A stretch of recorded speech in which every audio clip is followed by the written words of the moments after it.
My second biggest is Sam Darnold. I don't know what to do with the end of Sam Darnold's season. Like he was genuinely a different player for the majority of this year, and because of the way it ended, there's going to be a lot of revisionist history, and he was always the same guy, and it was a mirage, and blah blah blah. He was a different guy for the majority of that year, and then it was like somebody pressed a reset button, and we went all the way back to Darnold seeing ghosts against the Patriots, against Detroit in the two most important games. Detroit in the final week of the season, where the number one seed was on the line. Philadelphia just won the Super Bowl looking like the best team in football, and they were the third team in the NFC behind Detroit and Minnesota. They were fighting for that number one seed in the final weekend of the season, and Darnold imploded in that game. And then it was such a bad meltdown that whatever implosion happened to him, like Chernobyl was still melting down in the playoffs, and they got beaten again. So I don't know what you do with that. I don't know if that's a permanent regression back to who he was, if you've got to restart all over again and build him back up, or if it was just really, really bad timing that like the two worst games he had in the year came in the two most important games right at the end. But Darnold, I think, is going to be fascinating. Number one, what do the Vikings do with that, right? Do they say, because 2 weeks before it happened, or, the day before the meltdown, you would have said there's no way Minnesota can let him walk out of the building anymore. He's been so good. You can't possibly pitch it over to J.J. McCarthy. You have to keep Darnold around come what may. 2 weeks later, you're like, I don't know if you can bring him back after that. Like, it's nuts. And so you've got number one, what do the Vikings do? And then number two, if you're a prospective team, Tennessee, Las Vegas, the teams we've just been talking about with Rodgers, if you're one of them, like, what do you do with what happened at the end of the season? Do you like, well, this is still a $50 million quarterback. This is still a guy we're comfortable with this. Or you're like, no, this is terrifying. Like, we're potentially giving this guy a giant sum of money, and he just melted down in the one or the two significant games they had this year. Yeah, so you're right. The first question is, what does Minnesota do? Because they have options, right? They have options to tag him, to tag and trade, to sign him to a long-term deal, which felt like more of a possibility, like you said, 2 weeks before the end of the season, to sign him to another 1-year bridge deal, take it. Yeah, all these things are potentially on the table for Minnesota, or just straight up let him walk. And, the Titans or the Giants or some of these teams that need a quarterback, the Raiders presumably pay him, right? Because I think, to me, I don't know if it's the way the last couple games happen where it's like, oh no, he's old Sam Darnold again. I think it's more like his one good season happened under Kevin O'Connell.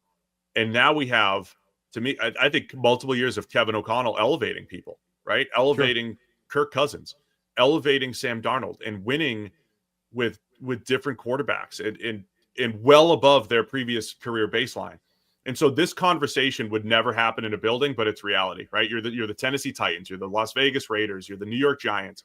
You need a quarterback.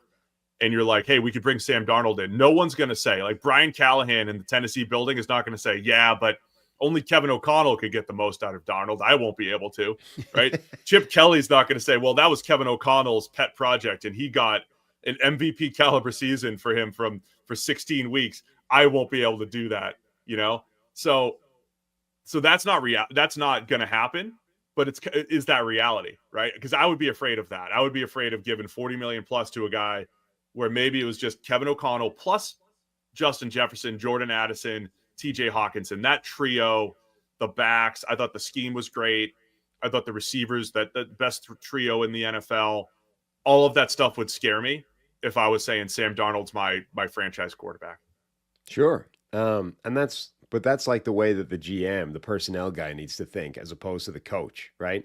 Like, obviously Chip Kelly's not going to think that way, but the GM in Las Vegas, the ownership in Vegas, they need to think that way just as a safeguard. You don't necessarily need to agree, but you at least need to be asking the question, like, is it possible that Kevin O'Connell is just this much better than any other offensive coach or, quarterback mind, or there's only a couple of these guys?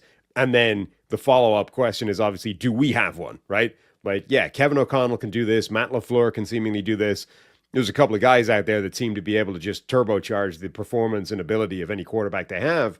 Do we have one of those guys before we think about bringing him in? If the answer is no, you presumably immediately don't want to be any part of that. If the answer is yes, then you move on. It's like a flow chart, right? If yes, move on to next question. Well, now how much is it going to cost?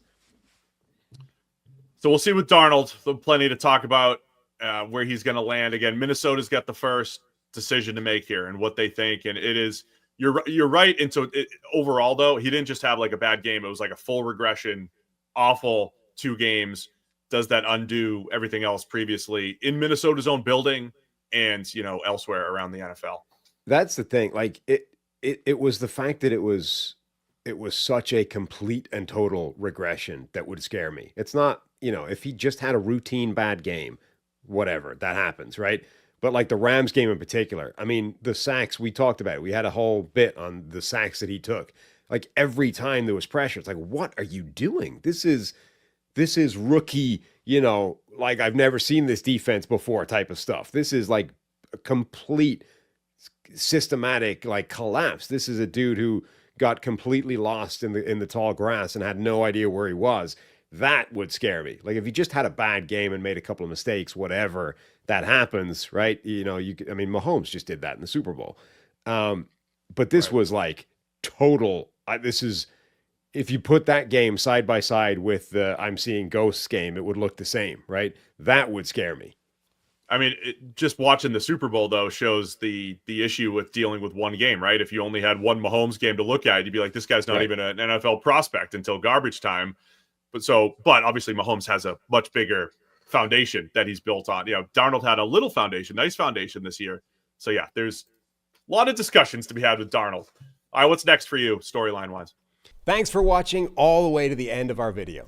For more great content, click here to subscribe and here to watch another video. We'll see you again soon.